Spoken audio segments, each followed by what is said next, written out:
שלום, בוקר טוב. כן, ערב טוב. צהריים טובים אצלכם, בעצם כבר אפילו יותר, תושב מלבורן וראש ארגון ארצה, ואתם בעצם נמצאים עדיין בסוף השבוע, סוף שבוע כל כך מורכב לקהילה היהודית.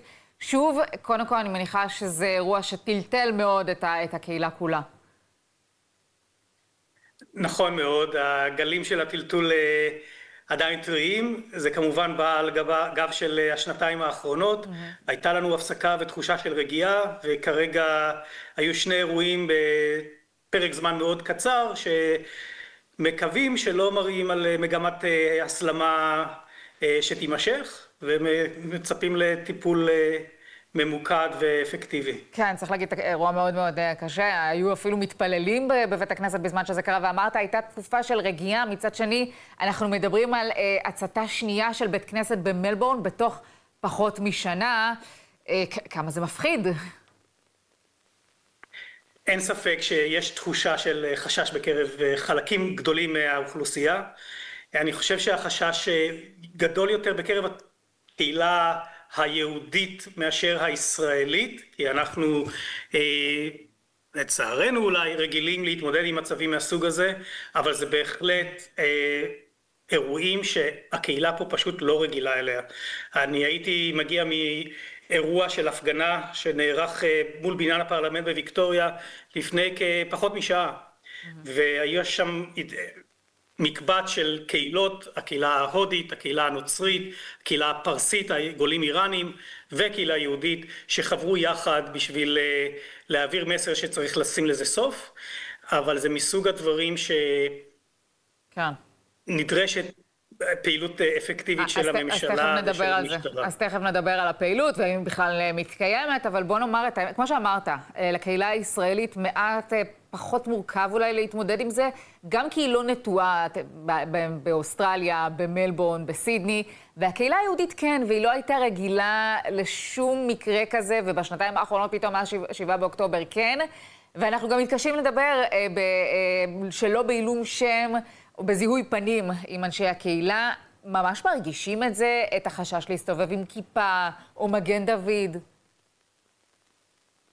לחלוטין, לחלוטין. אחד מהחברים בבורד, באחד הבורדים שאני נמצא שהוא של ארגון ציוני יהודי, ביקש שהשם שלו לא יופיע יותר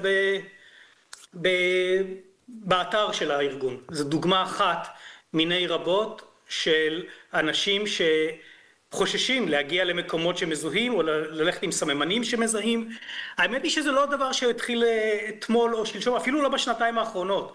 אני זוכר שכבר ב-2023 באוגוסט, לפני 7 לאוקטובר, קראתי דוח של ארגון הצעירים הסטודנטים פה וארגון הציונות האוסטרלית, שהיו חברים באוניברסיטאות, תלמידים באוניברסיטאות, שנמנעו מללכת עם סממנים ציוניים, או אפילו נמנעו מללכת לקמפוסים, מתוך חשש של התנכלות על רקע הזהות היהודית או הישראלית הציונית שלהם.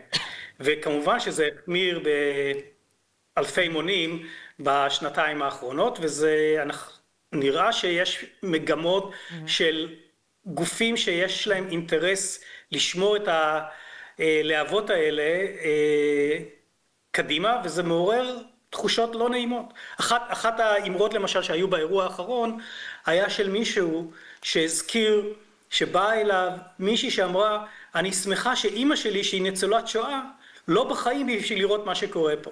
זה דברים שהקהילה היהודית לא התמודדה איתם מעולם, מה שקורה בימים האלה. כן, טוב, ועכשיו נשאלת השאלה, האם נעשה מספיק, או שהרשויות, אתה יודע, רכות מדי עם אותם אנטישמים פורעים?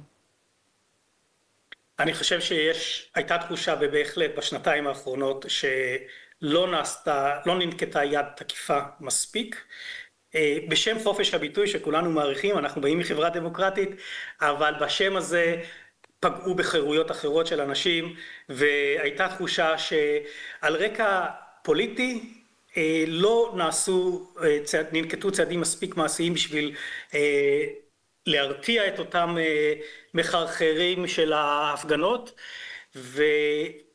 אני שמח שכן כבר נעשה מעצר של החשוד בהצתה, וזה מראה אולי על שינוי מגמה, ועל לקיחה של העניינים האלה בצורה יותר רצינית וביד יותר תקיפה, גם של הממשלה, של הפדרלית וגם של המדינות השונות. ושאלה שלדעתי כן חשובה בסופו של דבר. בחיי היום-יום, האם מרגישים את האנטישמיות הזאת, ואני רגע אוסיף לזה כוכבית, האם מדובר באמת באנטישמיות חדשה באוסטרליה, או שמה מדובר בפשוט אנטישמיות שמגיעה עם המהגרים?